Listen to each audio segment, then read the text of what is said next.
Very good morning. Morning, sir.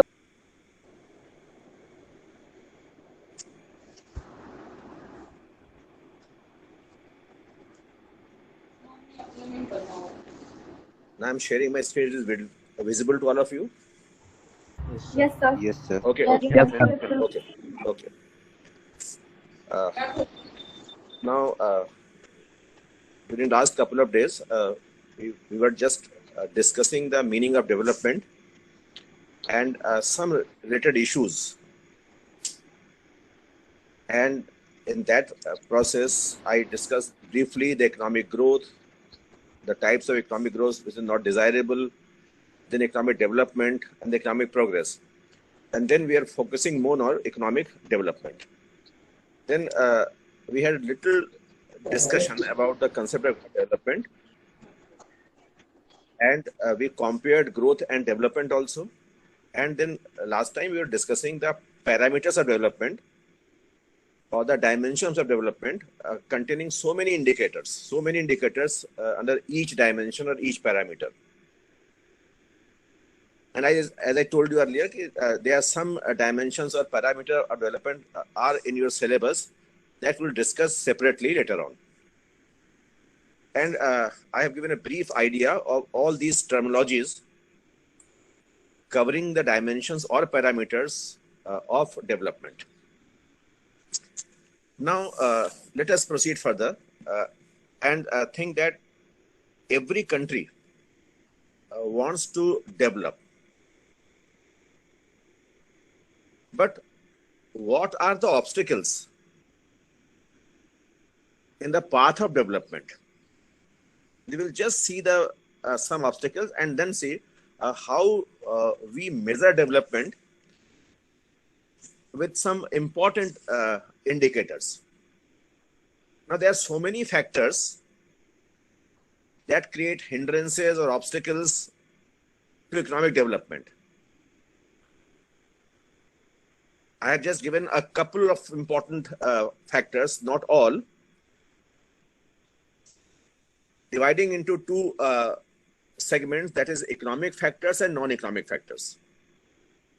Under economic factors, we can see that there are so many economic issues.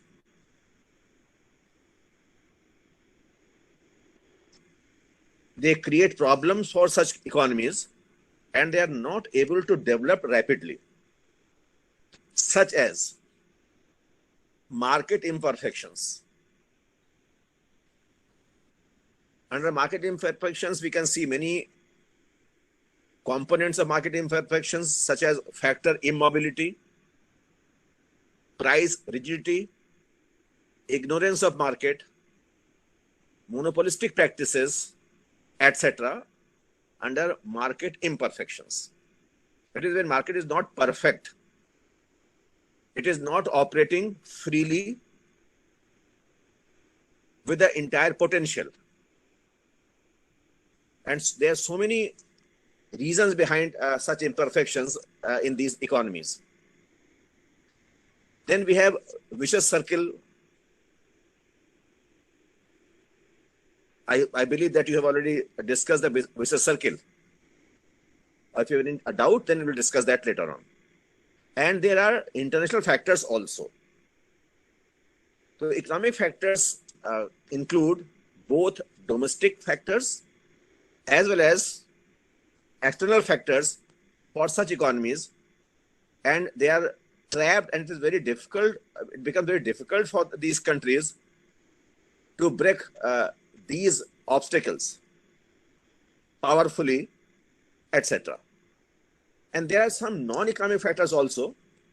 Broadly, we can see that there are social factors, cultural factors, religious factors, political factors, etc. In a nutshell, there are so many socio-economic causes, social as well as economic causes, that create hindrances in the path of development of such economies. Now, I'm just giving you a very, very simple idea of such factors or obstacles. or we can have a little more conception about this issue, that these factors can also be seen as two groups, that is associative factors and causative factors. Associative factors are such as overpopulation or large population engaged in agriculture. Now, not necessarily that these factors will be applicable universally for all the countries, but they are the important features for some countries, because some countries may not be having the problem of overpopulation, but in spite of that, they are less developed. But some important factors, general factors, normal factors we are discussing, or some causative factors like poverty, then capital deficiency, backward technology, they are causative factors. They cause the obstacles, create the obstacle, and because of these causes, these countries or developing countries are not able to move fast in the path of economic development. Now, I have given you some ideas. We can think about so many other factors also, but I have picked a couple of factors so that you can have an idea about what we are discussing and how can we remove these obstacles that we will discuss in, or they are part of parcel of your syllabus also.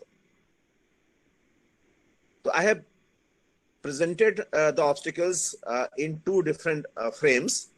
That is, one covering economic and non-economic factors, and then second covering associative and causative factors. Now, if you have any doubt or any question covering these two simple slides, then we can discuss it. Sir associative और causative का मतलब बता दीजिए एक बार। Causative का मतलब था जो कारण है, जिनको हम कारणों के रूप में देखते हैं, और ऐसे मतलब जो संबद्ध है, संबद्ध कारक, और यहां पर है जो कारण प्रमुख कारण है। जैसे अगर हम लोग नर्क्स की थ्योरी देखते हैं, रैगनर नर्क्स, जो आपके सिलेबस में भी है, जो मैंने लास्ट हिस्से में लिखा हुआ यहाँ पर, विशेष सर्किल ऑफ पॉवर्टी। तो नर्क्स का एक बड़ा पॉपुलर सेंटेंस है, a country is poor because it is poor. That is when the poverty is the symptom of these countries and poverty is also the cause of this system also. Means it is cause as well as effect. Poverty itself is a cause, poverty itself is effect, and that creates obstacle. ये कारण है। और जो associative है वो आपका है संबद्ध। संबद्ध यानी अगर पॉवर्टी है तो नेचुरली उस देश में जनसंख्या का बाहुल्य हो सकता है, क्योंकि जो देश निर्धन होता है वहां पर जन्म दर उच्च होती है। और अगर कैपिटल डेफिशिएंसी है, बैकवर्ड टेक्नोलॉजी है और पॉवर्टी है, तो उसका संबद्ध परिणाम यह होगा कि जनसंख्या का एक बहुत बड़ा भाग आपका कृषि संबंधी क्रियाकलापों में संलग्न होगा। इसीलिए वहां पर एसोसिएटिव और कॉजेटिव दो हिस्सों में बांट रहे हैं हम लोग।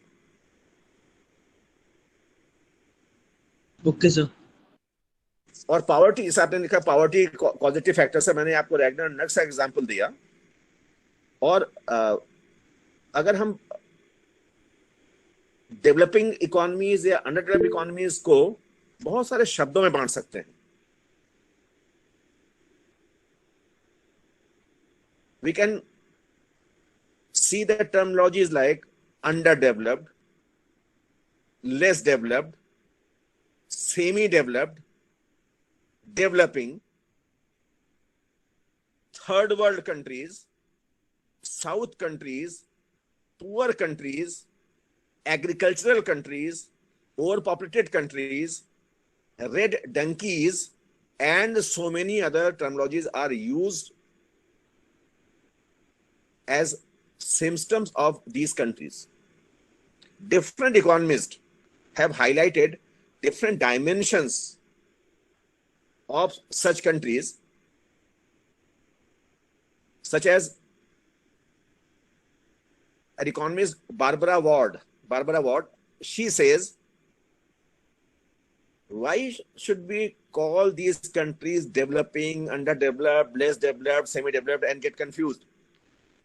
Best thing is we should call them poor countries, because poverty is the most prominent and almost permanent feature of these countries. Now, she has emphasized on poverty as the cause of underdevelopment.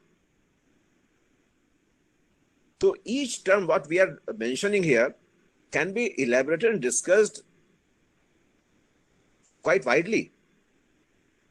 But here I'm just giving you some background idea, so you can understand that we'll discuss development.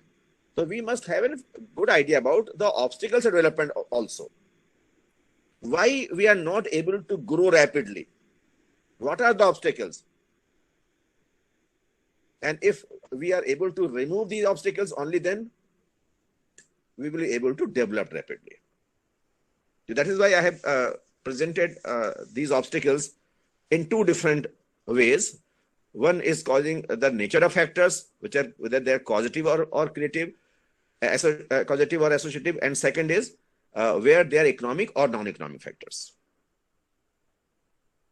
Sir क्या जिस country में capital बहुत अधिक होगा वो country develop होगी?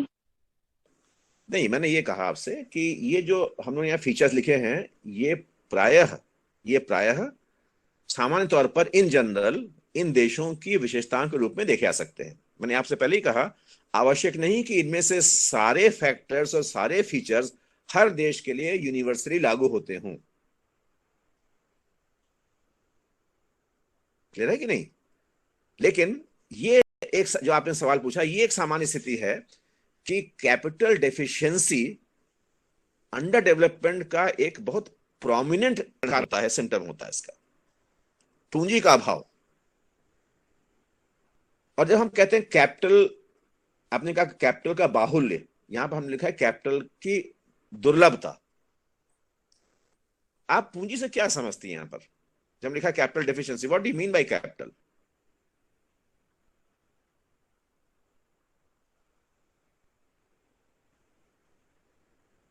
आपने सवाल पूछा ना कि जिस देश में पूंजी का बाहुल्य होगा, तो आप पूंजी से क्या समझती हैं?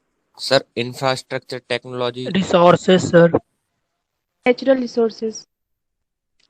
देखिए, जब हम लोग कैपिटल की बात करते हैं तो इसको हम लोग ब्रॉडली 3 ग्रुप्स में बांटते हैं. 3 groups. One is natural capital, one is human capital, and one is physical capital. प्राकृतिक पूंजी, मानवीय पूंजी और भौतिक पूंजी.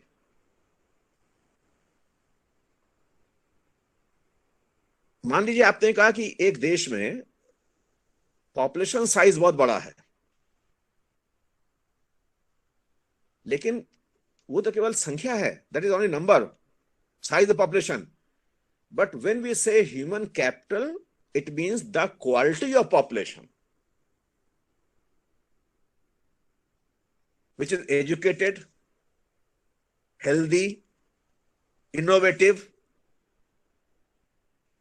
etc. तो जब हम मानव पूंजी कहते हैं तो वहां पे मानव की संख्या से मतलब नहीं है, वहां पर है उसकी गुणवत्ता क्या है, उसकी क्षमताएं क्या हैं, उसका प्रोडक्टिव कंट्रीब्यूशन क्या पॉसिबल है, etc. कितना वो कुशल है, कितना वो तकनीकी उन्नत है.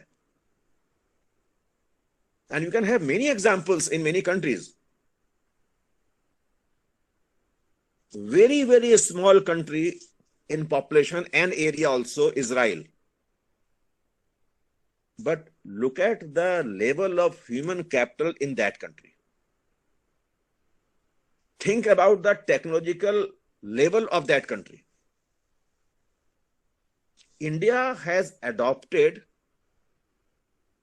some basic irrigation system, drip irrigation, sprinkle irrigation from Israel.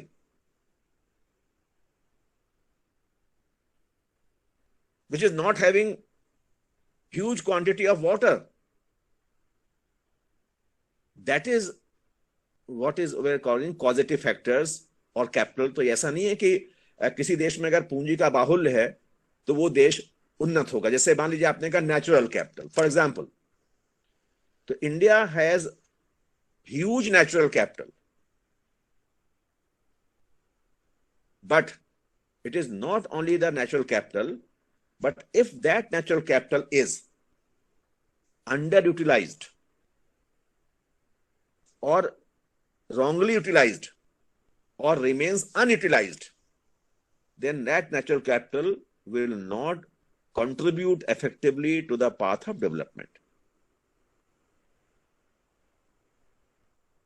प्राकृतिक पूंजी आपके पास हो किंतु आप उसका या तो उपयोग ही ना कर रहे हो, अनयूटिलाइज्ड हो, या उसकी क्षमता से कम उपयोग कर रहे हो, अंडर यूटिलाइज्ड हो, या उसकी क्षमता का अनुचित उपयोग कर रहे हैं, मिस यूटिलाइज्ड हो. तो in that situation also, in spite of capital availability, it will not contribute to development. हम जब कह रहे हैं कैपिटल डेफिशिएंसी, इसका मतलब केवल आकार से नहीं है, इसका मतलब है उसकी क्षमता या योगदान की संभावनाओं से भी है.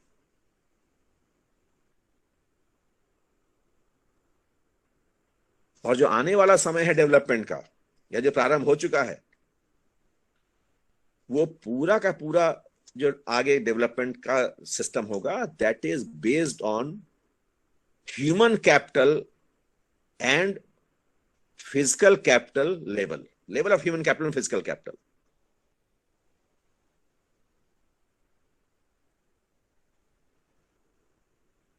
जब आप देखते हैं इंडस्ट्रियल रिवोल्यूशन 4.0, आजकल बहुत से नए टर्म्स आप रोज पढ़ते होंगे, artificial intelligence, big data analysis, और अब भविष्य में पूरा ही पूरा सिस्टम जो है डेवलपमेंट का, ग्रोथ का, इन साइंटिफिक डायमेंशंस पर निर्भर करेगा.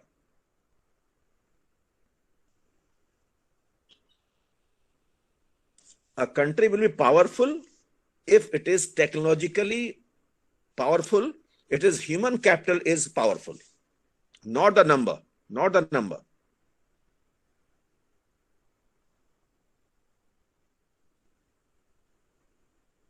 अब आप सोच सकते हैं कि किस प्रकार से वॉरफेयर में चेंज हो रहा है पूरा. अब वो आमने सामने सेना लड़ती नहीं है.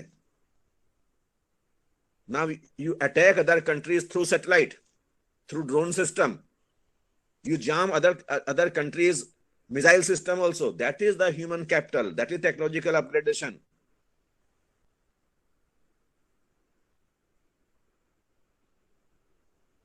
robotics, 3D printing, these all are now the new dimensions of rapid growth and development. That is why the most important issue is to promote human capital in the best possible way.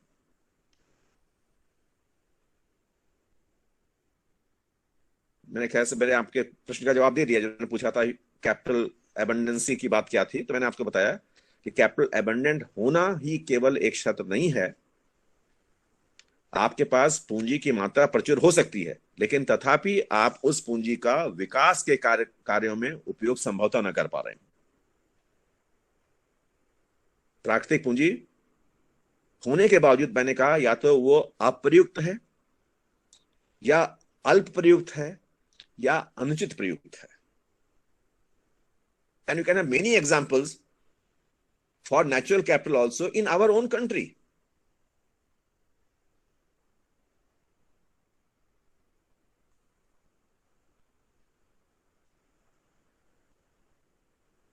Now, what the question you asked, I hope I have answered the question very briefly. Although this is a very long discussion, we can have many other shades also to understand these issues. Okay, I hope जिन्होंने प्रश्न पूछा था, पूंजी प्रचुरता के बावजूद क्या वो देश विकसित ही होगा या अल्प विकसित होता है, मैं दोनों संभावनाएं आपको बताई.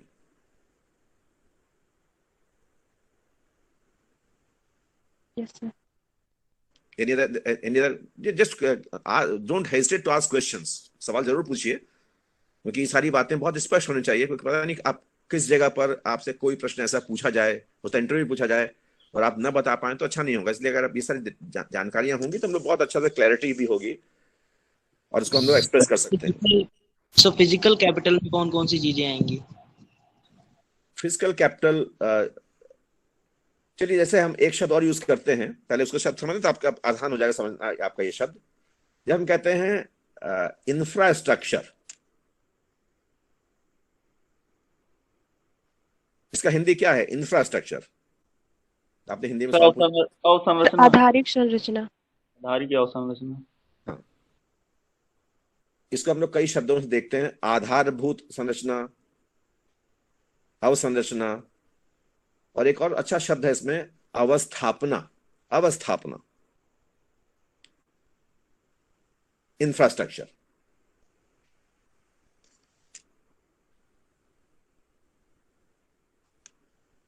कैसे बताएं? अगर कोई पूछे आपसे कि बताइए इंफ्रास्ट्रक्चर या अवस्थापना, जो भी शब्द आप यूज कर रहे हैं, उसका मतलब क्या, अपनी भाषा में कैसे बताएं?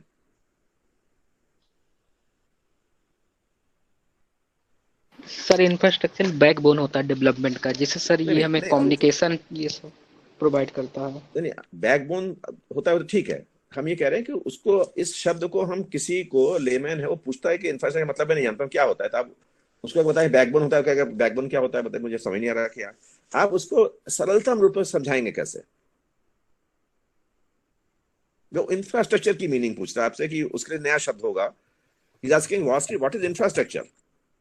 सो इंफ्रास्ट्रक्चर में बहुत सारी चीजें आएंगी, मशीनरीज आ सकती हैं, बिल्डिंग्स आ सकती हैं, ट्रांसपोर्ट सिस्टम हो सकता है, कम्युनिकेशन सिस्टम है, तो जितनी सारी फैसिलिटीज है उनको हम इसमें इंक्लूड कर सकते हैं। चलिए, तो अब फिर आपका बहुत ही नैरो आपने डिफाइन किया है, मैं तो थोड़ा सा और समझा दूं, मैं उसको समझा दूं। इंफ्रास्ट्रक्चर सर जैसे कह सकते हैं कि फिजिकल आधुनिक सर, भौतिक संसाधनों। Okay, let me speak first, then मेरे ख्याल से इतने सारे लोग इकट्ठा बोलेंगे समझ नहीं पाऊंगा। देखिए, इंफ्रास्ट्रक्चर को हम लोग ब्रॉडली तीन हिस्सों में बांटते हैं। तीन तरह का इंफ्रास्ट्रक्चर होता है। एक कहते हैं हम फिजिकल इंफ्रास्ट्रक्चर, भौतिक अवस्थापना, फिजिकल। दूसरा होता है सोशल इंफ्रास्ट्रक्चर या सामाजिक अवस्थापना, और तीसरा होता है फाइनेंशियल इंफ्रास्ट्रक्चर या वित्तीय अवस्थापना। ये तीन हिस्से हैं इंफ्रास्ट्रक्चर के, और इन तीनों हिस्सों में प्रत्येक में बहुत सारे कंपोनेंट्स हैं।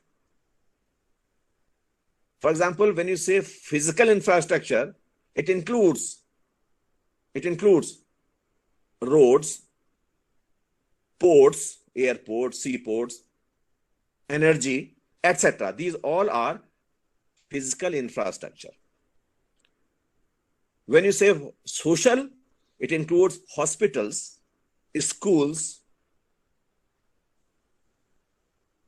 educational institutions, research institutions. These are all social infrastructure. And when you say financial infrastructure, it includes banks, insurance system, non-insurance financial companies, etc., etc., etc. These all in one single term are called infrastructure.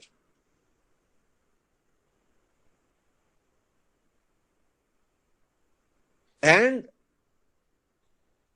a backward infrastructure is always a factor of less development. If infrastructure backward, it means human capital will also be backward. If infrastructure backward, it means natural capital will not be utilized to its full potential.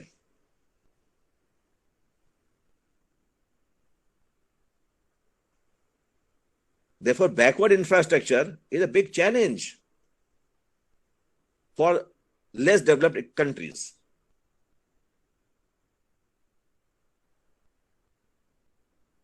अब बताइए, आपने क्या प्रश्न पूछा था?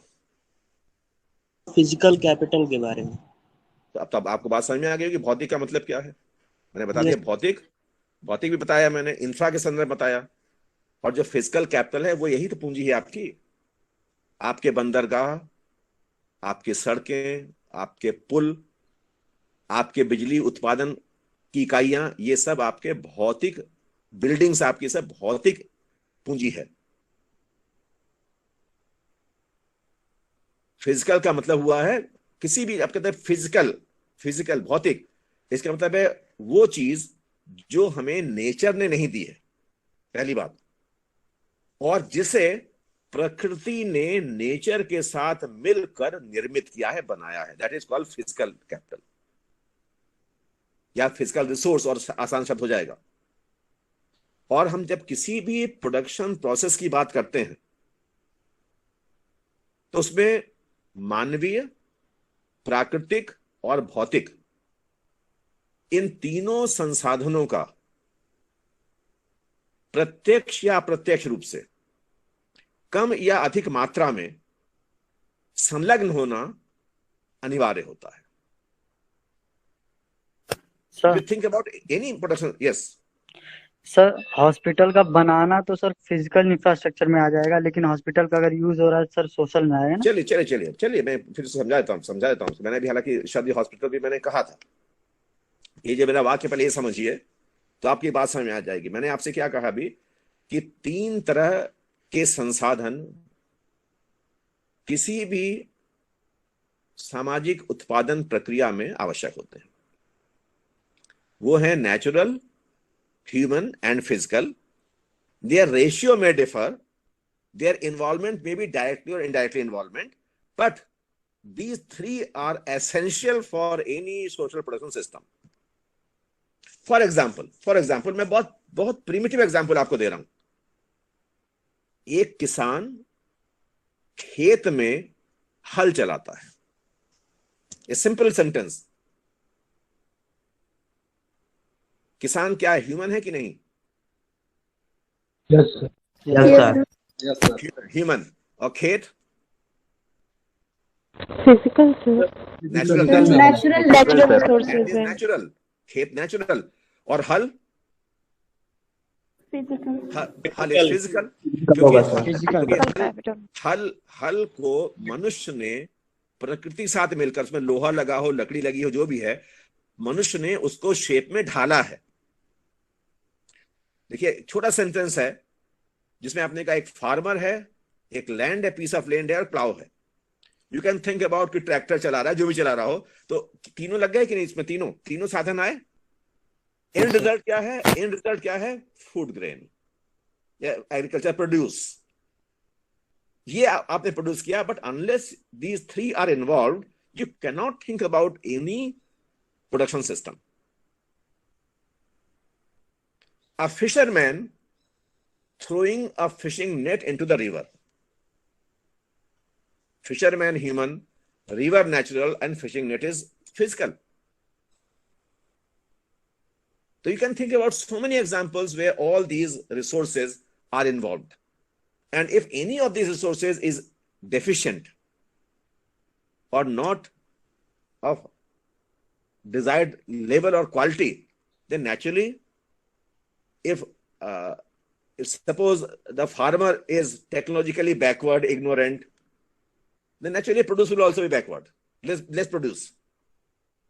That is why all 3 factors or all 3 capitals are very important, and their quality is the final solution of these challenges.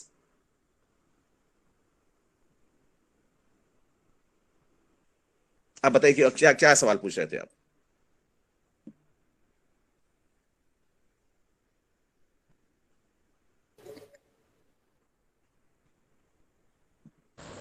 पूछ रहे थे कोई कि hospitals are considered in which capital?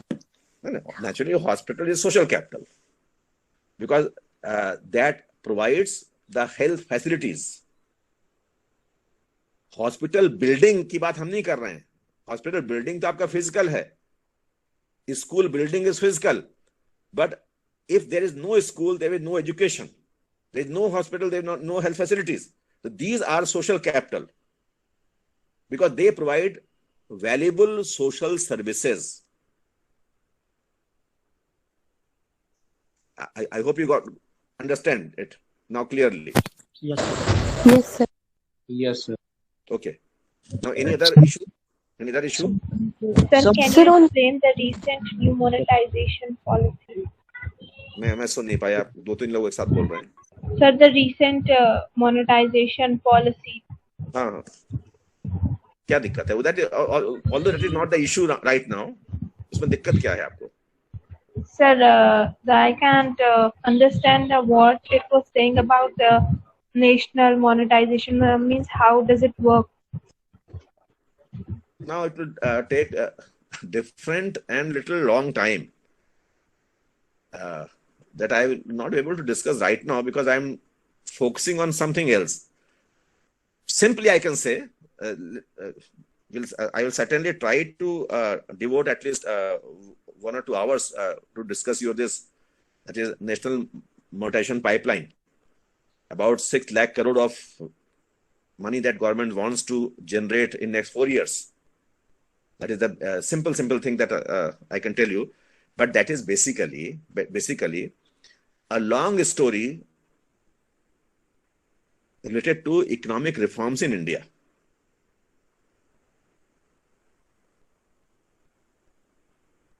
And there was a term that I hope everybody knows now very well. The term is disinvestment.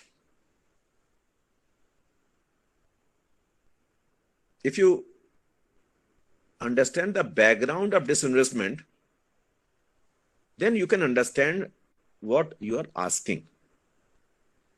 Can you tell me what is disinvestment? Hindi mein vinivesh. A very, very popular terminology, a very common terminology now. जब government किसी PSU में अपना stake 50% से कम कर देती है तब नहीं रॉन्ग हो गया फिर आपका ये. सर फॉरेन इन्वेस्टमेंट नहीं होता.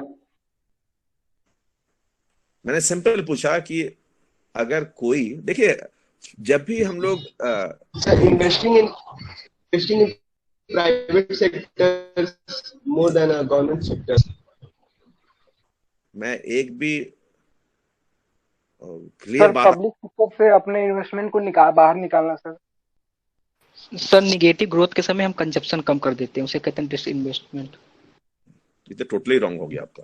नहीं सर, डिसइन्वेस्टमेंट वो होता है जो यदि कोई भी गवर्नमेंट होती है, यदि किसी भी सरकारी को यदि मतलब के पूंजीपति वर्ग को बेच देती है, यानी कि 49% जो भागीदारी होती है. एकदम गलत. आपको किसी ने भी सही selling our assets, government selling our assets. wrong. लगाए थे पैसा वापस लेना. देखिए चलिए, The withdrawal of any investment. चलिए let me make it more simple and more clear, although it is a very, very huge term. That's why I told you right now that I will not be able to pick this issue what you have asked right now, because it requires much background of understanding. I'm just giving you idea. Forget about other things. Suppose आपके पास पैसा है, आप इस पैसे का क्या करेंगे? Think about simple example. You have some money. What will you do with this money? Investment करेंगे सर, कंज्यूम करेंगे और जितना बचेगा उसको सेविंग. Yes. सबसे पहली हमारी प्रायोरिटी होगी टू मीट आवर नीड्स. पहली बात ये होगी हम अपनी आवश्यकताएं पूरा कर लें, और अगर पूरा करने के बाद हमारे पास कुछ एक्स्ट्रा मनी है, सेविंग है, तो उसका क्या करेंगे?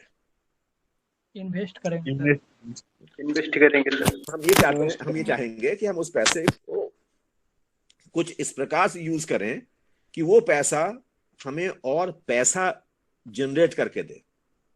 ये चाहेंगे ना, वो पैसा बढ़ जाए. Yes sir. वो पैसा कुछ अर्न करके दे, यही तो हम चाहेंगे.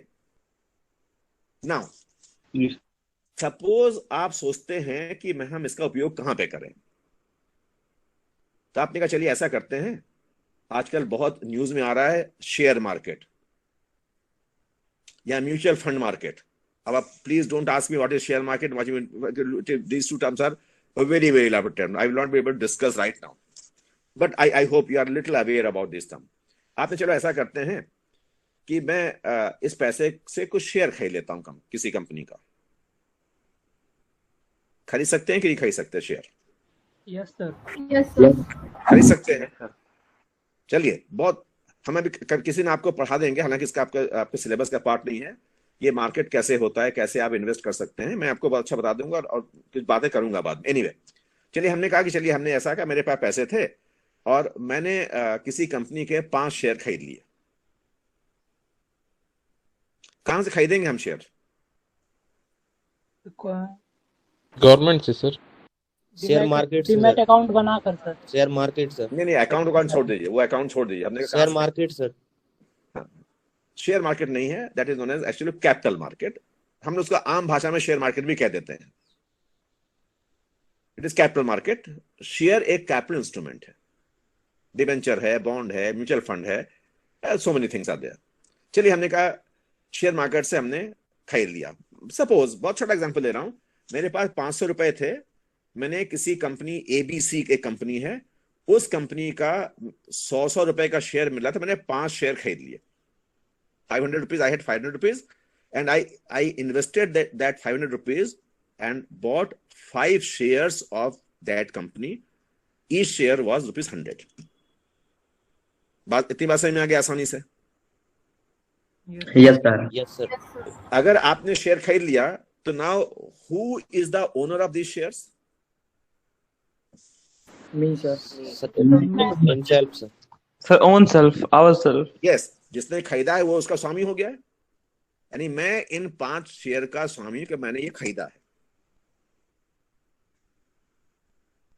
This is an example of financial capital. ये आपकी पूंजी है फाइनेंशियल. शेयर फिजिकल नहीं है, शेयर ह्यूमन नहीं है, ये आपका फाइनेंशियल कैपिटल का मैं एग्जाम्पल दिया. Now you are the owner of these shares. ये बताइए कि आपने ये 5 शेयर क्यों खरीदे? Because we have 500 money sir. Sir ताकि हमें बाद में और पैसे. क्योंकि आप इस 500 रुपए से आज अपना कुछ चीजें कंज्यूम भी कर सकते थे. आपने उस कंज्यूमेशन को नहीं किया. चाहते थे 500 रुपए की मिठाई खा लेते, लेकिन आप नहीं, मिठाई नहीं खाएंगे, हम इससे 5 शेयर खरीदेंगे. इट मीन आपने एक सैक्रिफाइस किया प्रोबेबल कंजम्पशन का जो आज पॉसिबल था.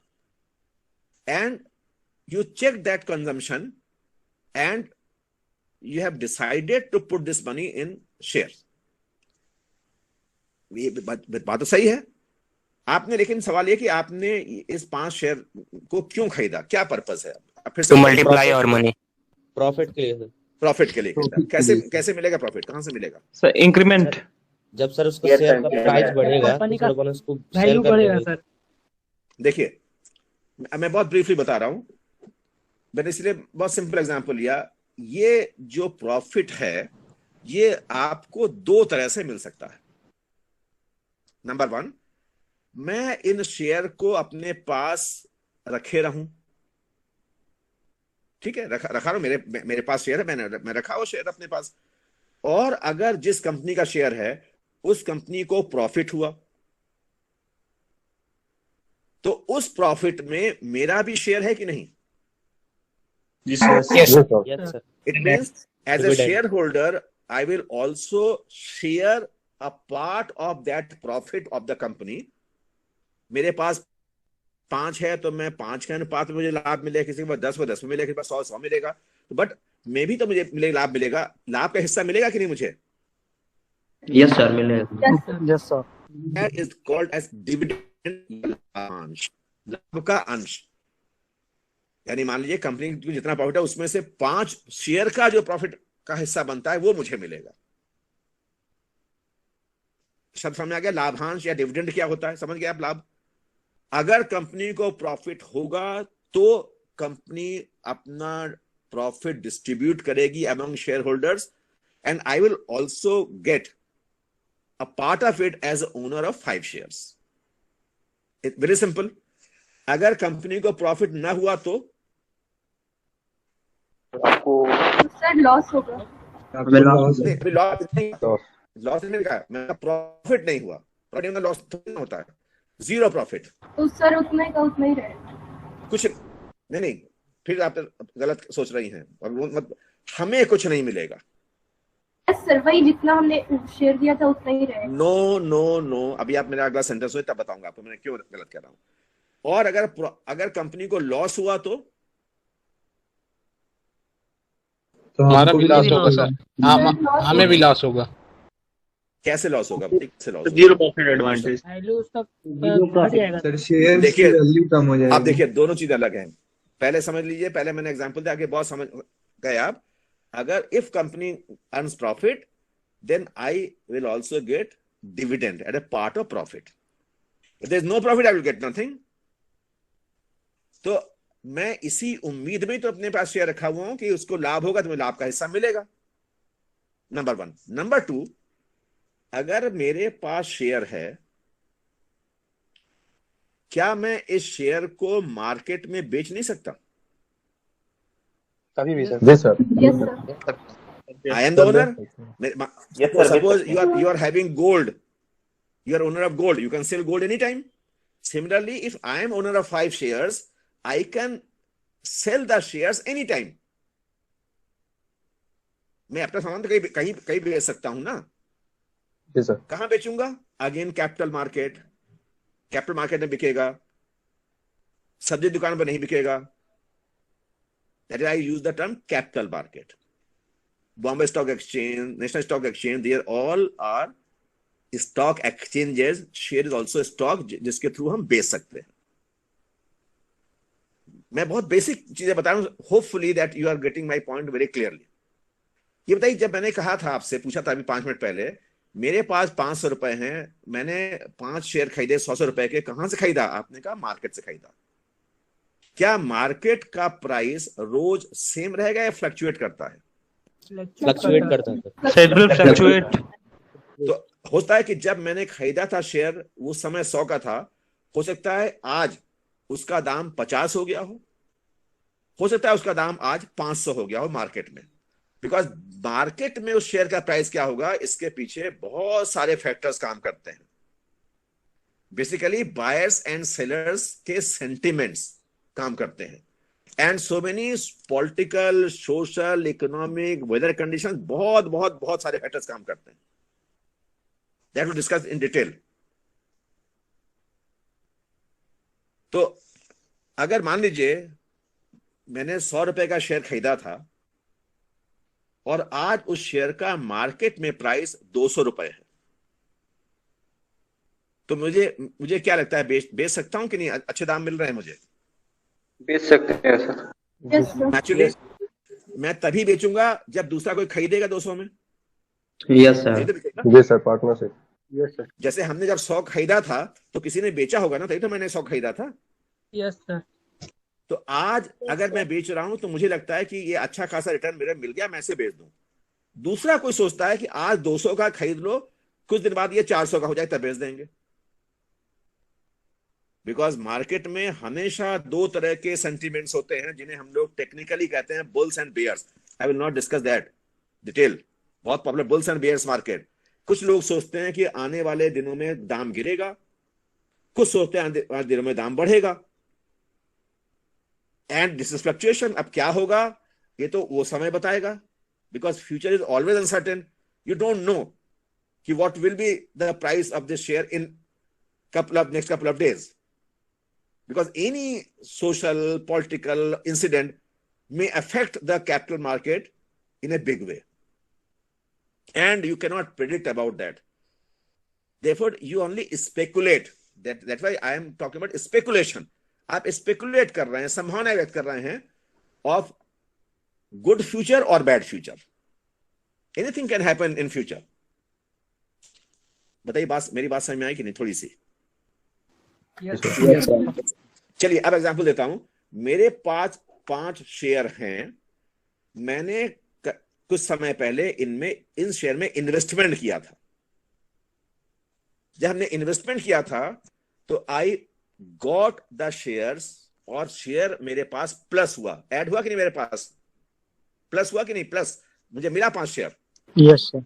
ठीक है, अब अगर मैं आज इसका ठीक उल्टा करूं, जो शेयर प्लस था उसको माइनस करूं, यानी जो खरीदा था उसको बेच दूं, बेच सकता हूं कि नहीं?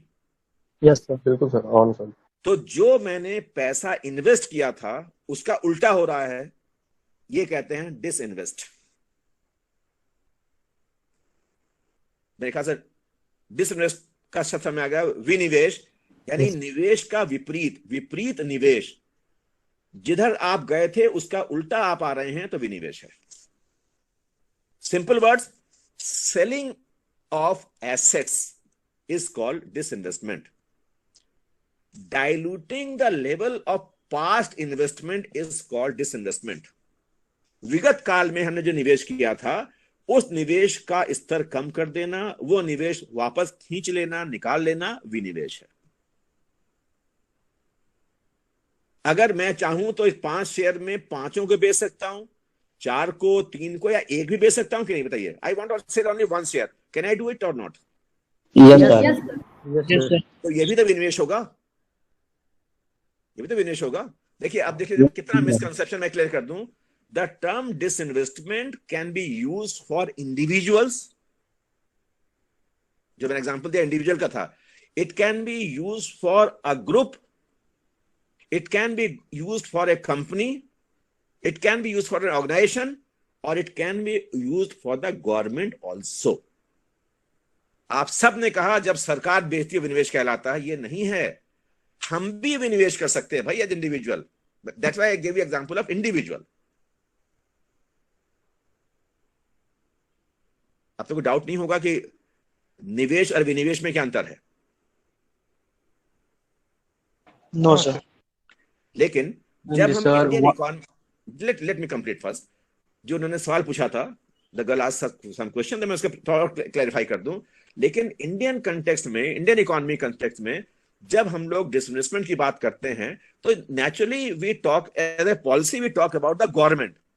But I am again making very clear, but the term disinvestment is not associated with the government only. It can be for individuals also. As far as meaning of this term is concerned, the selling of the assets. हम क्या बेच सकते हैं? हम अपना share बेच सकते हैं, that is financial asset. हम अपनी बिल्डिंग बेच सकते हैं जो फिजिकल एसेट, और हम अपनी जमीन बेच सकते हैं, that is natural assets also. तो हम कोई भी एसेट बेच सकते हैं। तो एसेट को बेचना विनिवेश है, क्योंकि हमने कभी उस एसेट में इन्वेस्टमेंट किया था, हम उसके ओनर हैं। तो अपने ओनरशिप को डाइल्यूट करना विनिवेश है। लेकिन जो एक सवाल आपका मिसकंसेप्शन था कि मैंने इसलिए एग्जांपल दिया कि मैं 5 में से 1 बेच रहा हूं। सुनिएगा मेरा एग्जांपल। मैंने कहा मेरे पास 5 शेयर हैं, उसमें से 1 शेयर बेच रहा हूं। तो देखिए कितना परसेंट शेयर बेचा मैंने, कितना परसेंट हुआ 5 में से 1?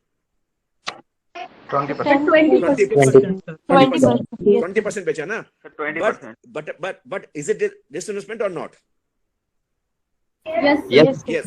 But most of you are confused that when we sell more than 50% or 49%, it is called disinvestment. Why you call this? That's why I give you example. Even 2%, 1%, 3% of the assets sell off can also be called as disinvestment. फिर इसके बहुत सारे sales है, strategic cell, फिर कितना percent बेच रहे हैं, उसका अल्टीमेट ऑब्जेक्टिव क्या है, ये लॉन्ग स्टोरी है that I'll not be able to discuss right now. I will give some example of this. So when you talk about monetization pipeline, so you can understand it involves so many types of assets जिसको सरकार बेच रही है। और मैं बताऊं, अगर मैं आपसे एक सवाल पूछूं, जनरल नॉलेज का सवाल पूछूं, मैंने कहा कि विनिवेश शब्द जो है यूं तो सबके लिए लागू होता है, चाहे वो व्यक्ति हो, संस्था हो, संगठन हो या सरकार हो, ये मैंने बहुत क्लियर किया। लेकिन आमतौर पर जब हम इसको भारत में नीतिगत रूप में देखते हैं, नीति, Indian economic policy, then we discuss this term with the government, government साथ हम देखते हैं। तो देखिए कि इंडिया में एज ए पॉलिसी डिसइन्वेस्टमेंट का कंसेप्ट किस प्राइम मिनिस्टर ने पहली बार अपने बजट में प्रपोज किया था? Sir PV Narasimha for the first time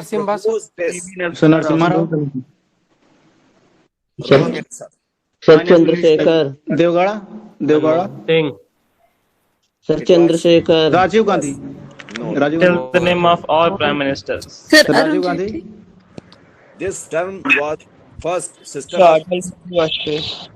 was proposed by just let me clear. We have sir Chandrashekhar Modi. yes. This term was first proposed by the Chandrasekhar government. Chandrasekhar was prime minister, and Yashwant Sinha was his finance minister. In the interim budget, they proposed this term first, but government was not able to continue that process, and for the first time this was actually activated by Narasimha Rao and Manmohan Singh combination. Manmohan Singh was finance minister, Narasimha Rao the prime minister. I talk about the early 90s, and then they started this system. And a long story. हमने disinvestment department बनाया, ministry बनाई, बहुत सारी मैं चीजें कभी बताऊंगा आपको कि क्या क्या हुआ. Not your syllabus part, that is in BA part 3 actually. Policy में हम लोग इसको पढ़ते हैं.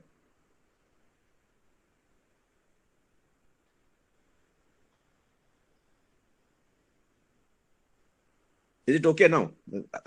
I'm just drifting to some other areas and not able to move forward with our own topic of discussion, what we are discussing today.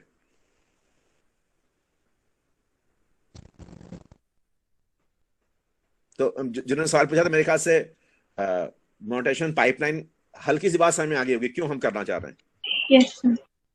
And I can quote one sentence of that time. That is, the reform was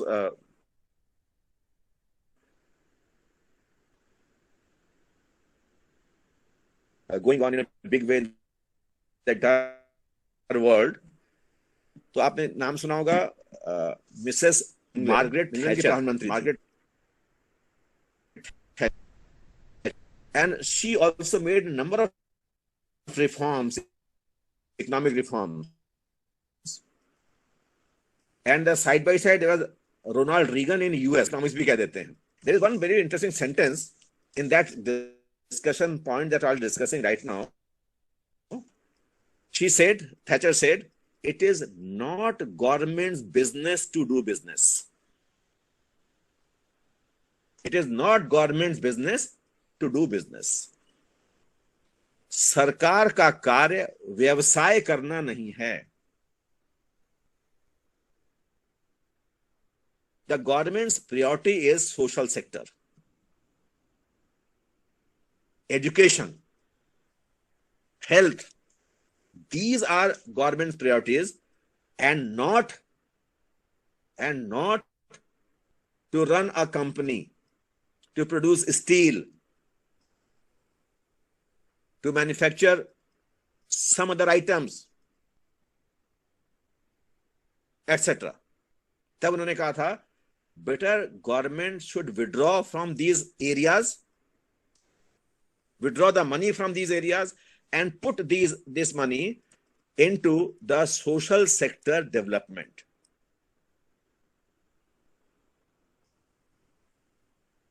Train the people so that they are better human capital. Create social infrastructure, education facilities, hospitals, etc. That will be the path of long-term sustainable development.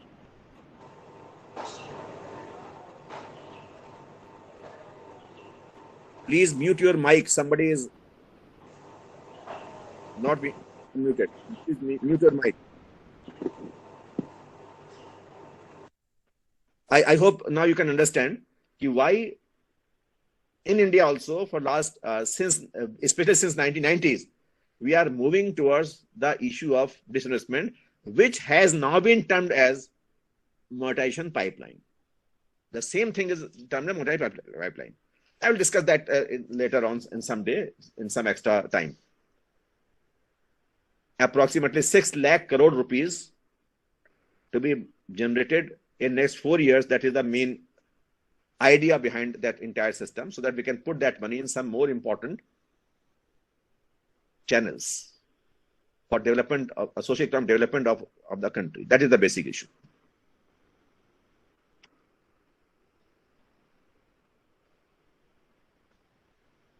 जब हम लोग disinvestment पहले करते थे तो हमारे यहाँ disinvestment department भी था, डिपार्टमेंट डिसइन्वेस्टमेंट विनिवेश विभाग था। कुछ समय पहले इस विभाग का नाम चेंज किया गया है, अंडर मिनिस्ट्री ऑफ फाइनेंस था, मिनिस्ट्री ऑफ फाइनेंस का अंडर में था। Can you tell me anyone की what is the new name of this department? Cooperative department? No no no, not at all. Cooperative department, nothing to do with the Ministry of Finance. Sir, please repeat the question. We were discussing, she asked the question of monetization. I told the same thing. Monetization was earlier referred to as disinvestment. That way I give you some idea of disinvestment so that you can have some better idea about this. This name is given by 2016-17 Finance Minister. Yeah, no, it is all Google channels there. Google are there. I know. I know that Google University is now they are under your fingertips. If I'm not mistaken, I'm not wrong. Then we started channelizing. There so many committees were there. Then department were set were there. I will discuss these all things, how committees and what is strategic disinvestment and what is non-strategic disinvestment. What is the policy of disinvestment? There's so many things happened during last 3 decades in this regard. But recently, it was named as from Department Disinvestment to DIPAM, DIPAM, which is under Department under the Ministry of Finance. DIPAM, that is Department of Investment and Public Assets Management. So now you can have a better idea about disinvestment also and monetization pipeline system also. If you just look at the terms Department of Disinvestment and Public Asset Management. Management does not mean only to buy the assets, but to sell the assets also, create different assets also, write out old assets also. Everything comes under the terminology of DIPAM.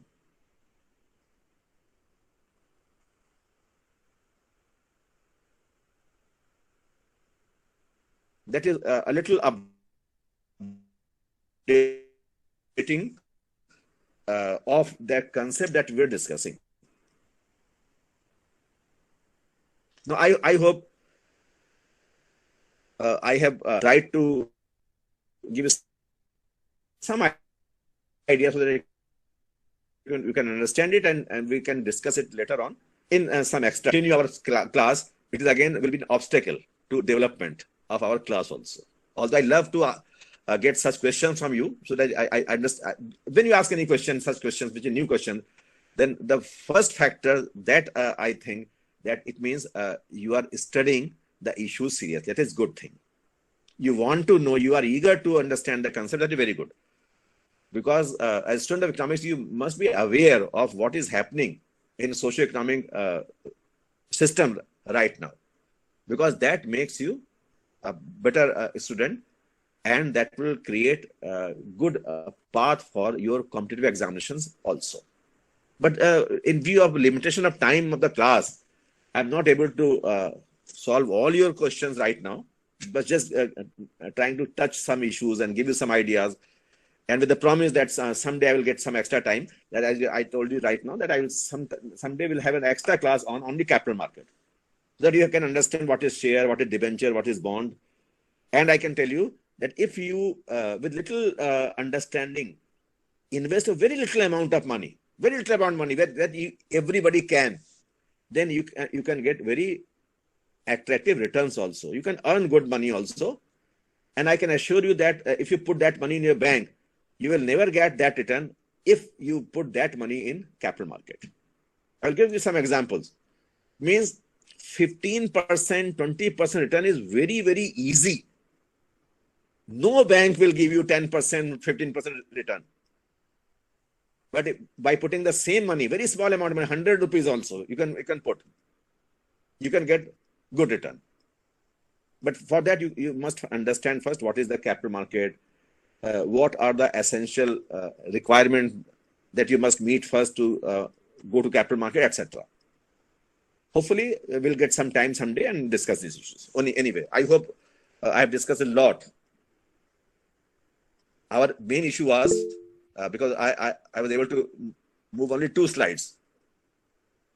And in those 2 slides also, I was not able to discuss all the things. You asked a couple of questions. I answered a couple of questions so that you can understand the issues. Believing that if you're not asking other questions, you are well aware of these questions also. Now, any doubt, or we should move next slide. Sir, social and cultural factors, sir, how it affect the economic development. Sir, please tell about what is human capital. Okay. It means today we'll remain with these 2 slides only. Okay. Now, first question was how social and cultural factors are seen as obstacles.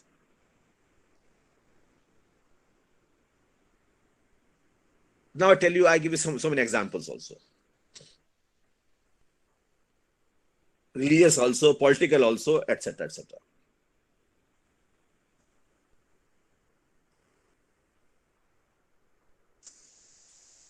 Now I can give you a 1-2 sentence example. If I ask a simple question, what causes poverty?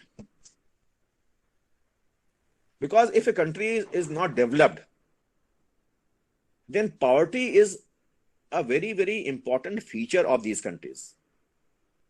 Almost permanent and widespread poverty can be seen in these countries also, including India. Now, suppose I ask you, why countries are poor? Why people are poor? What causes poverty? Unemployment. Not Education and unemployment. Infrastructure. Sir, if the population is not utilized properly, then it causes poverty. In a simple Unequal distribution of income, sir.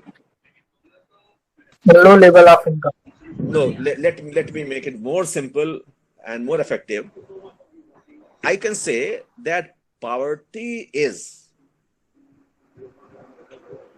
the result of not only one single factor or one single dimension, but in these countries, economic,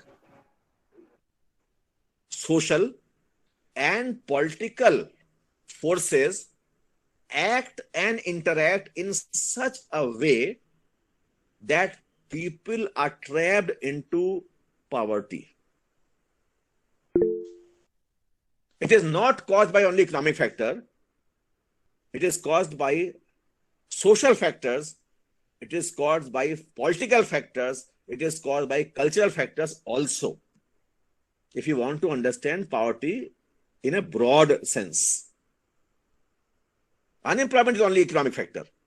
But what I am saying you, that poverty is the result of social, political, and economic forces that are interlinked to each other in such a way that these countries are trapped into the state of poverty.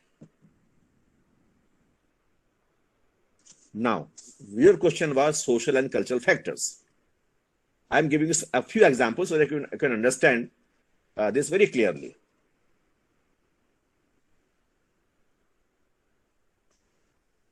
If you look at who are poor in India,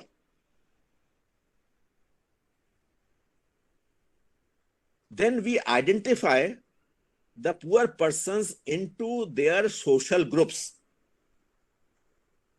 large number of poor people belong to scheduled caste, scheduled tribe population.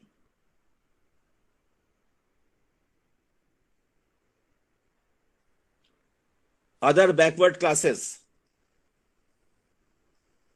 These are social groups. But poverty hits them more seriously. And there are so many social, cultural causes also.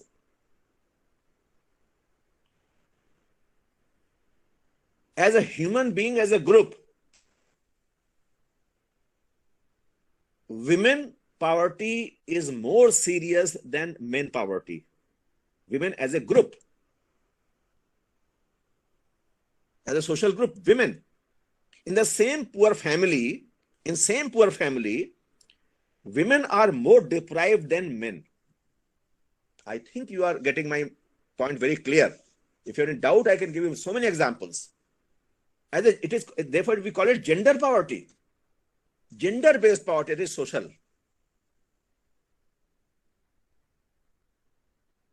Women face so many social and cultural discriminations.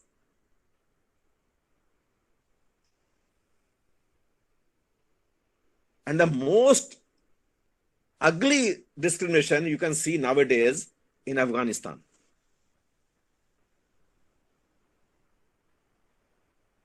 Horrible. Because gender, men are discriminating. And same in India also. Discrimination of women.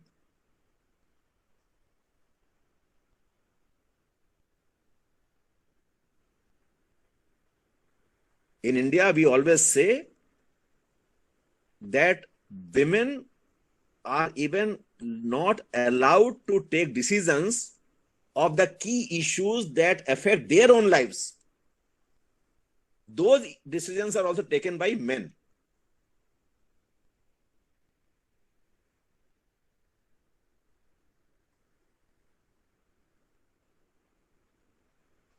If you're at level of schooling, you can see the gap between men and women.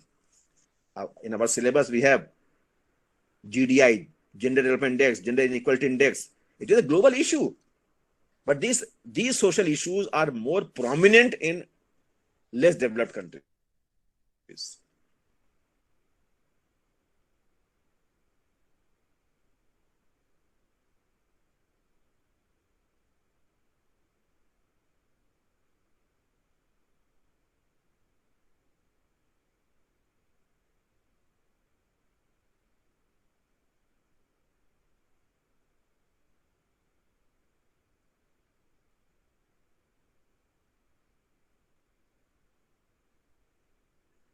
Yes.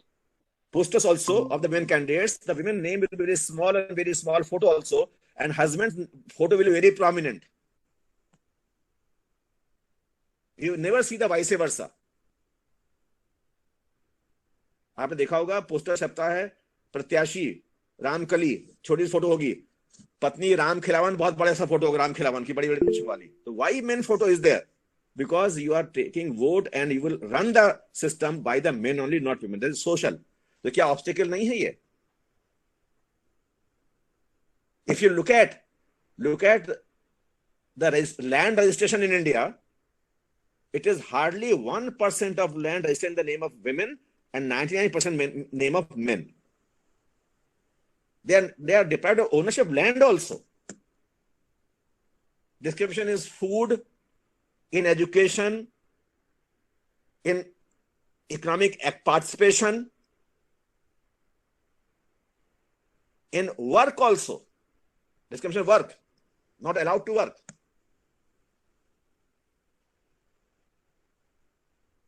The social backwardness, cultural backwardness, they are very, very dominant in developing economies, backward countries also.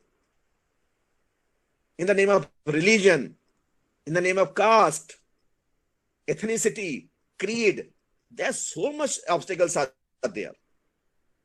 And we are not able to come out of those boxes of backward mindset. these social and cultural factors are very big non-economic factors in the path of development for all such countries, including India also. कभी आप पढ़िएगा इसको कि भारत में child as sex ratio कम क्यों है, क्यों लगातार कम हो जा रहा है। जैसे हम लोग नया शब्द सुनते हैं, कन्या भ्रूण हत्या। कभी सुना आपने बालक भ्रूण हत्या? क्यों नहीं सुना, बताइए क्या फैक्ट, क्या रीजन है? Women are not even allowed to take birth. Girls are deprived of education, of health facilities and work. That is when they are alive, but they are not even allowed to take birth. They are murdered in the womb only.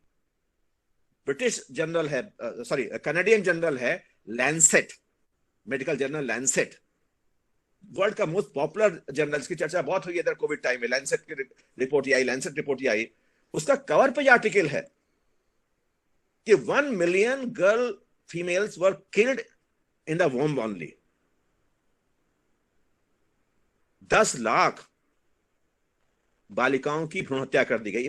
कई साल पहले का उनका cover page का issue था in India. तो बताइए कि ऐसा क्यों होता है? कोई जवाब दे जिन्होंने पूछा सोशल कल्चरल, क्या कारण है कि हम बालक भ्रूण हत्या नहीं सुनते हैं, कन्या भ्रूण हत्या सुनते हैं? क्या कारण है इसका? सर इसका सामाजिक कारण है। वही तो मैं कह रहा हूं, सोशल एंड कल्चरल। हम क्यों बालिकाओं को बोझ क्यों समझते हैं, जबकि सोशल माइंडसेट है। Because India have pesticides. Sir, dowry. हाँ, So they have to give dowry after marriage. उनका माइंड डेवलपमेंट नहीं है। अगर आपने कहा dowry, sir education plus dowry, मान लिया आपने कहा डाउरी, कंजर्वेटिव थिंकिंग, वही तो पितृसत्तात्मक मानसिकता। सोसाइटी सर कोई एक्शन नहीं लेता, बस सोचते हैं सब। देखिए आपने सारे शब्द सर लोग ये बताइए कि जैसे जो सारे शब्द आपने कहा, आपने डाउरी भी कहा, पितृसत्तात्मक मानसिकता। हाँ, क्यों है सर को बोलने दो। पितृसत्तात्मकता क्यों है? पितृ तो पुरुष होता है ना, माँ तो होती नहीं। सर ये पहले की सोच थी जो अब तक डेवलप हो रही है।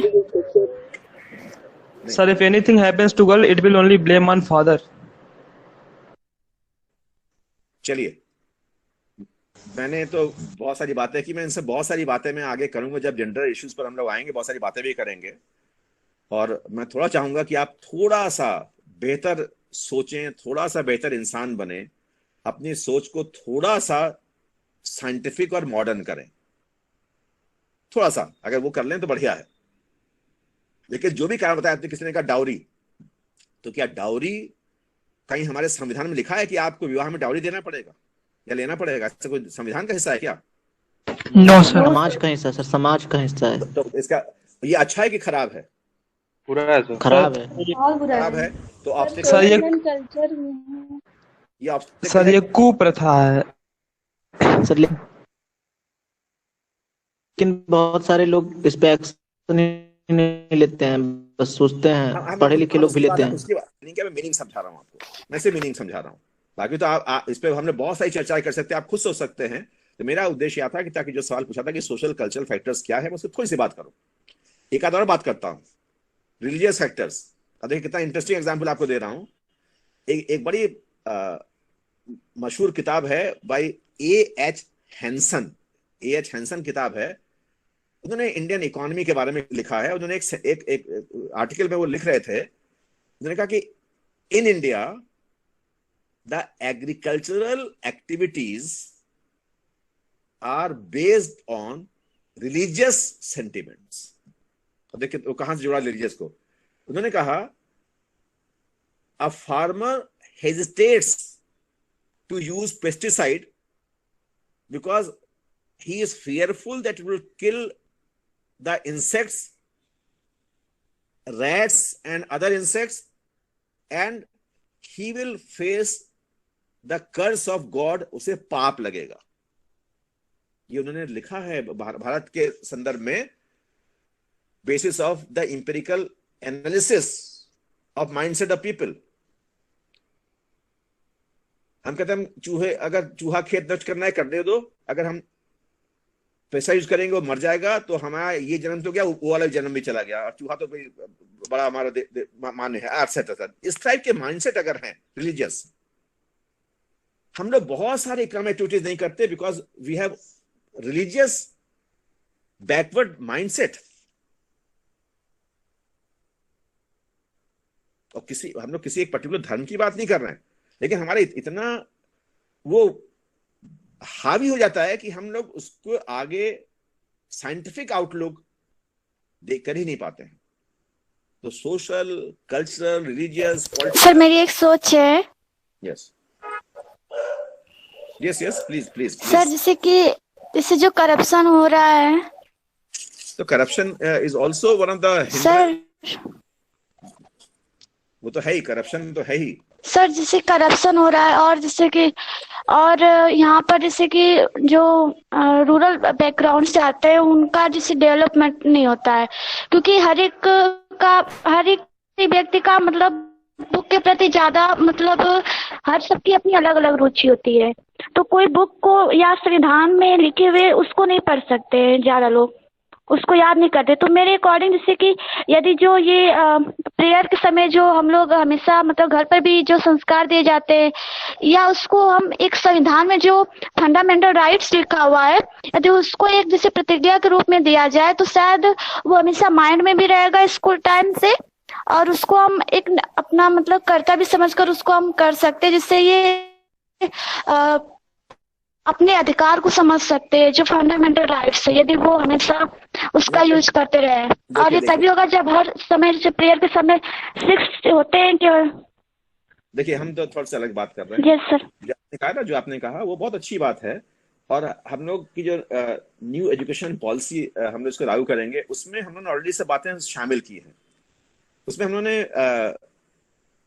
अपनी स्कूली शिक्षा का जो हमारा एक बेस होगा, जो कॉमन फॉर ऑल होगा, उसमें हम लोगों ने संविधान को भी रखा है कि ताकि संविधान के लिए फंडामेंटल राइट्स क्या है, इन सबको भी ड्यूटीज क्या है, इन सबको हम लोग समझ सकें। लेकिन मैं ये दूसरी बात कहता हूं, मैं एक बात कहता हूं कि आवश्यक नहीं कि आपको ये पढ़ाया जाए, रटाया जाए, अब तभी आप उस प्रकार की सोचें। मैं थोड़ा सा अलग हटकर बात कर रहा हूं। ये आप अपने से भी इनकलकेट कर सकते हैं। आवश्यक नहीं कि आपने केवल प्रेयर में पढ़ा इसीलिए उसको आपको याद किया, आवश्यक नहीं है। You can become an enlightened and good human being by yourself also. मैं देखिए हमेशा कहता हूं, मैं एक सेंटेंस कहता हूं, कबीर दास निरक्षर थे। कबीर को सभी ने पढ़ा है, लेकिन वो हाईली एजुकेटेड थे, वो उच्च शिक्षित थे, भले ही वो निरक्षर रहे हों। क्या समझे अंतर, बताइए? He was not literate, but he was highly educated. Sir इससे तो यही So he was really well aware of society. विद्वान नहीं बुद्धिमान थे।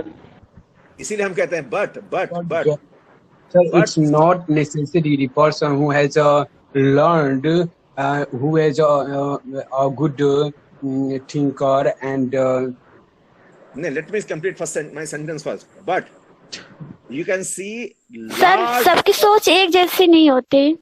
नहीं, वो तो because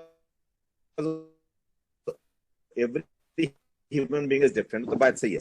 लेकिन मैं क्या कर रहा हूँ,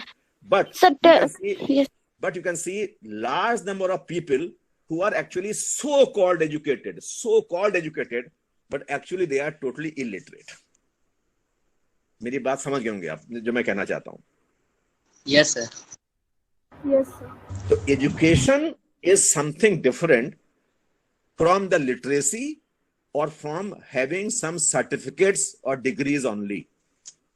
It is much beyond than this very narrow concept of education. Education is much beyond. मैंने ये कहा, अगर आप, जिन्होंने कुछ टिप्पणी कहा था, मैं कुछ नहीं कह रहा हूं, अगर आप केवल सड़क पे चलते हुए लोगों के व्यवहार को देख लें तो आपको समझ में आएगा कि whether they are educated or they are not educated. Yes sir, chewing pan and splitting on road. वो सब चीजें हैं इसमें। When somebody passes comment on somebody, that is also shows his cultural backwardness, his upbringing, his family background also. I always think in that light. Sir university में ही देख लीजिए, सड़क की बात मैं वही कह रहा हूँ, मैं उन शब्दों का उपयोग नहीं करना चाहता हूँ। मैं वही कहता हूं कि जब कोई व्यक्ति किसी पे इस प्रकार के कमेंट करता है तो इसके समझ में आता है कि उसकी पारिवारिक पृष्ठभूमि क्या है, उसके संस्कार क्या है, और वास्तव में वो नितांत अशिक्षित है। मैंने कहता अशिक्षित है, वो ह्यूमन वैल्यूज नहीं जानता है। किसी दूसरे को कष्ट देना, छींटा कसी करने में उसको आनंद की अनुभूति होती है, तो then he is animal not human being. मैं तो मेरा विचार ये है। So you are right. Yeah, and I come across such situation every day, and that is why I told you कि आवश्यक नहीं कि आपने डिग्रीज हासिल कर ली हों, only then you are a good human being. मैं हमेशा कहता हूं to be good human being is the most important objective of your life. एक अच्छे इंसान बनिए, बाकी चीजें तो बनी जाएंगे आप, लेकिन आपने एक अच्छा पद प्राप्त कर लिया but not human being, it is meaningless. बाकी सबके संस्कार अपने हैं, सबकी प्राथमिकता अपनी है। वो मैं कभी नहीं कहता कि जो संस्कार मेरे हैं वही आपके भी हों, ऐसा नहीं कहता, but you must inculcate some good rituals in your own life, try to be good human being. बहुत सारे वर्च्यूज उसकी होती है, हम लोग कभी डिस्कस कर लेंगे इसके बहुत डिटेल में। It is never ending discussion, and I don't want to hurt anybody, I don't want to reform anybody. It is, हमेशा कहता हूं कि the best thing is to analyse yourself. अपने से बड़ा कोई जज नहीं होता। आप अपने न्यायाधीश खुद बनिए, तब सोचिए कि जो हम कर रहे हैं वो उचित है या नहीं उचित है। that is good. You don't tell anybody else कि मैं अच्छा हूं। आप अपने कहिए कि मैं अच्छा हूं या अच्छा नहीं हूं, मैंने क्या गलत काम किया, मैं क्या अच्छा काम किया। If you are able to look yourself first, then the society can be changed. I personally believe, because I'm so emotional, and I personally believe in that way. And I don't want to share personal experiences, but since some girl was saying something very interesting, so I can tell you my own life. बस एक sentence कहूँगा आपसे कि I lost my mother in last December, and she was 92 years of age. 92 years of age. She passed. It was old age, health problems. आप सोच सकते हैं कि इतनी उम्र में मैंने कभी भी उनके आंख में आंख मिलाकर आज तक बात नहीं की, और कोई दिन ऐसा नहीं गया मेरे जीवन का कि जब मैंने सुबह उठ के उनके पैर न छुए हों। कोई दिन ऐसा नहीं गया। कई बार डांट पड़ी, इस उम्र में आके डांट पड़ी मुझे, होता है मैं उसमें गलती भी नहीं रही होगी मेरी, लेकिन मैं कभी भी मैंने जवाब नहीं दिया, because mother is mother, and that is the highest person in your life. So I think in that way. इसलिए मैं हमेशा कहता हूं कि सबसे पहले अपने माता पिता की इच्छाओं का पालन कीजिए, उनकी इच्छाओं के अनुरूप बनिए, बस इससे आगे कुछ नहीं कहता मैं। That will transform the entire society. क्योंकि उन्होंने बहुत कष्ट किया है अपने जीवन में, आपको इस उम्र तक लाने के लिए बहुत त्याग किया है उन्होंने। So please respect their sentiments first. And if you think in this way, I hope that society can be transformed. And be honest to yourself, not to some other. कि किसी को दिखाने के लिए मैं ऐसा कर रहा हूं, ये नहीं। Be honest to yourself. ये सर, अगर ऐसा हो जाए तो सब कुछ बदल ही जाए। ऐसा होना चाहिए। और मैं हमेशा अपने स्टूडेंट से बातें करता हूं, ये सोचते हैं कि अगर मैंने 100 लोगों से कहा, कम से कम 5 तो इसमें कुछ सोचेंगे, और वही मेरा as a teacher my duty is complete. मैंने कहा ठीक है, मैंने कुछ तो अच्छा किया सोसाइटी के लिए।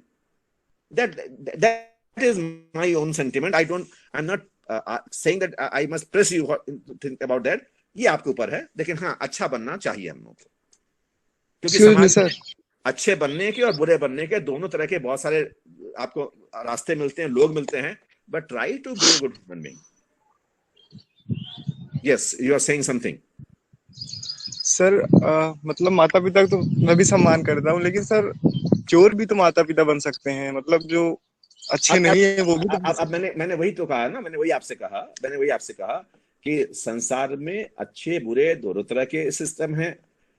अगर कभी अच्छा है तो बुरा होगा ही, अगर पुण्य है तो पाप होगा ही, बट ये आपको चुनना है कि आप इनमें से कौन सा रास्ता चुनते हैं। That is your own judgement and you are adult, you are mature enough to decide about your own future, to decide about good and bad, to decide about the values of life. This is up to you. Everybody has a different value. सबकी values अलग होती हैं, लेकिन हम जब ये बातें करते हैं वैल्यूज की, तो we think about values in a civilised society. Civilised society की वैल्यूज क्या होती है वो आप फॉलो कीजिए। बाकी it is up to individual कि वो क्या सोचें, वो किन एग्जाम्पल्स को कोट करें। और जो आपने कहा उसमें से रिफॉर्म बहुत हो जाता है। अगर कोई व्यक्ति आज बुरा है तो आवश्यक नहीं कि हमेशा बुरा रहे। मैंने अपने जीवन में देखे हैं बहुत बुरे व्यक्तियों को बहुत अच्छे बनते हुए। टोटली रिफॉर्म हो सकता है। Any one sentence, any one moment can change your life totally. अगर आप अपने पुराने समय की बातें पढ़िए तो आपको इस प्रकार के बहुत सारे किस्से कहानियां मिल जाएंगे। बहुत सारे नाम हैं, अंगुली माल का भी नाम उसमें आ जाता है, बहुत सारे ऐसे नाम हैं। Anyway that is I am not going into detail of history और बाकी सब ये नहीं जा रहा हूँ। जस्ट आई वांटेड, क्योंकि आपने कुछ सवाल पूछा तो मैं थोड़ा सा ड्रिफ्ट हो गया अपने पूरे। And today I was able to only talk about a couple of sentences only and points only, and I'm not able to move forward. तो हम लोग कितने समय तक पढ़ सकते हैं? क्योंकि 1.5 घंटा मैंने कर लिया पूरा आपका। Sir, tomorrow will be class? No class tomorrow. No class tomorrow because tomorrow I have a class of PG, MA. 10 o'clock. And I would like to tell you that next week I am going out of Allahabad. I will be on leave and I will come back on 22nd, but 23rd is convocation. Then I will have my class after 24th only. I don't know what is day 24th क्या दिन है? 24th तो क्या दिन है? आप आपके सामने में देखिए। Friday. It's Friday. Okay. Then we'll have our class on Friday 24th. Because I'm leaving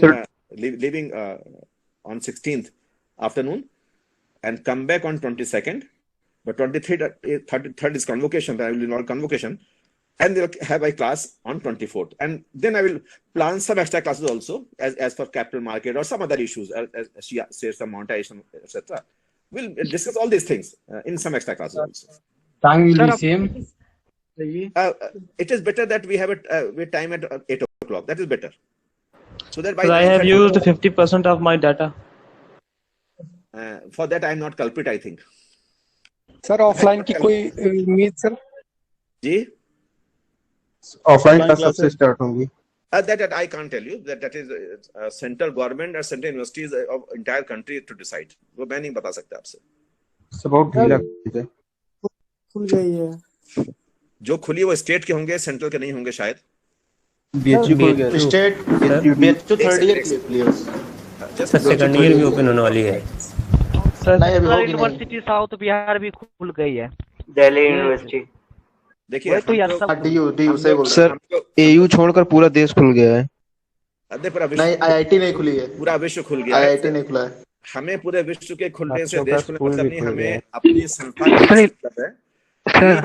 we are part and parcel of our university.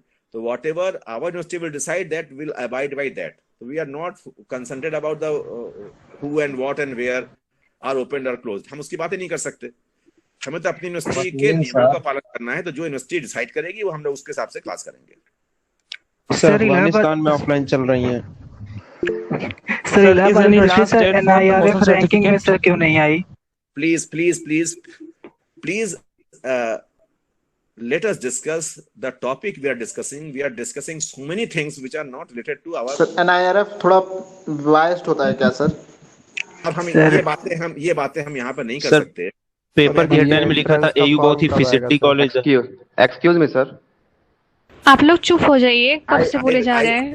I request all of you to please confine on the paper 2 and the issue that we are discussing. And if there is some related issue that we can discuss, you ask any question related to these factors that we are discussing, that is okay. But if you are keep on talking about the world and other universities and the Bihar and Rajasthan and Gujarat, then Afghanistan, I'm not able to discuss these things. Excuse me sir, Yes. मेरा question classes से related ही है। तो मैंने dean office में जाकर के एक application दिया था। डीन सर से मेरी बात हुई थी, तो उनसे मैंने कहा था कि जिन स्टूडेंट्स का क्लैश का इशू है, मतलब बहुत सारे ऐसे सब्जेक्ट हैं जिनका आपस में क्लैश होता है और इकोनॉमिक्स जो उसमें कॉमन है उसमें उसके पहली बात तो ये है, देखिए बहुत मैं साफ कर दूं कि पूरे यूनिवर्सिटी का टाइम टेबल फैकल्टी से तय होता है और इकोनॉमिक्स का टाइम टेबल ग्रेजुएशन में फैकल्टी ऑफ आर्ट से तय होता है, और उसमें कोई क्लैश नहीं होना चाहिए। क्लैश तब होगा जब आपने दोनों सब्जेक्ट को एक ही टाइम में ले लिया हो, या किसी में आपका मीडियम आपने चेंज किया, अदरवाइज कभी क्लैश नहीं होता। बीए पार्ट में कभी क्लैश नहीं होगा, because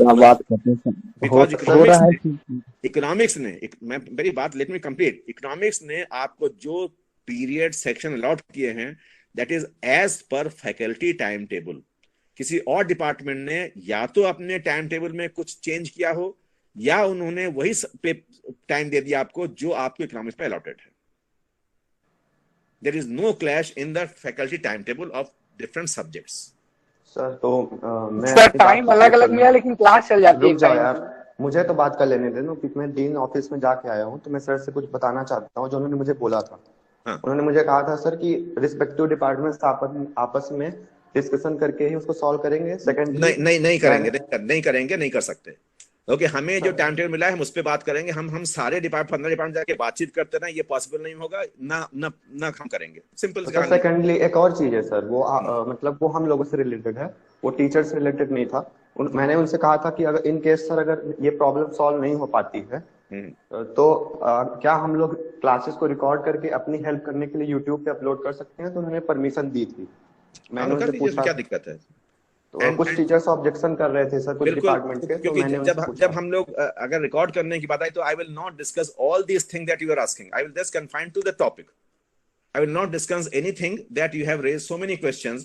I will not discuss anything about capital market. I will not discuss everything about the political system, social system, and so example. I will not give. I will just focus on my paper and chapter only. Sir class के and के ऊपर 10 minute लेकर के आप question clear कर सकते हैं, उतना 10 मिनट का YouTube पे कट जाएगा। क्योंकि हम वो नहीं लेंगे कि हम अपने जो पेपर है उसके अलावा भी आप बातें पूछो, उस पे बात करें। That is सर वो टाइम अलग हो सकता है, उसकी प्रॉब्लम नहीं है। जैसे मैंने आपसे कहा, आपने कोई सवाल पूछे, मैंने आपसे भी कहा था जो सवाल आपने पूछा है वो बहुत जानना चाहिए, लेकिन वो हमारे सिलेबस नहीं, इसलिए मैं एक्स्ट्रा क्लास लेकर उन बातों करूंगा। मैंने एक्स्ट्रा क्लास इसलिए कहा कि if you want to know capital market, very good, monetisation very scheme very good, but it not a part of your paper for which I am responsible, because I have to complete my syllabus also. अगर हम इसी पे time देते रहे और syllabus नहीं complete हुआ, then at last you will say कि सर ने तो आधा ही पढ़ा लिया, 1/4 पढ़ा दिया, छोड़ दिया सब, and for that I am also not responsible. So that is my limitations also, that I always request to please confine to the topic that we are discussing. Related issue to that topic can be covered. But if you discuss so many things of the world, then naturally it will at the cost of our paper. And the way I want to discuss my paper, that would be very problematic for me. कि कैसे उसको फिर हम लोग course timely cover करें। तो ये थोड़ा सा आपको भी बैलेंस करना चाहिए कि हम लोग टाइम लिमिट है, हमें पढ़ना है, तो उसके बाद अगर कुछ टाइम बचता है तो हम लोग कुछ एक्स्ट्रा बातें कर सकते हैं। Thank you, sir. Okay. Then, since I will be on leave for 1 week, then we'll have a next class on 24th, that is Friday, at 8 a.m. morning. Again, 8 a.m. morning. Sir, तो sir lecture record करने में कोई problem नहीं है? Okay, I'm not discussing these things. Please leave me. I'm leaving now. Thank you, sir. Sir BA entrance के लिए sir कोई news है सर, कब तक आएगा? Thank you, sir. Okay, thank you so much. Thank you, sir. Thank you so much. Thank you, sir. BA entrance का form कब आएगा यार, कोई बता सकता है? 10 के बाद। कल मतलब आज या कल आ सकता है, कल आज या कल। ये सब क्वेश्चन सर से कौन पूछता है भाई? सर बीए एंट्रेंस के बारे में थोड़ी बताएंगे। अरे मतलब सर को ऑफिस के बारे में जानकारी होगी नहीं, तो ये सब पूछा ही नहीं जाता डिपार्टमेंट से मतलब उनको अपने डिपार्टमेंट से एडमिनिस्ट्रेशन तय करेंगे, उनसे समझ लिए दीक्षांत समारोह के बाद ही जो कुछ भी होगा तो होगा।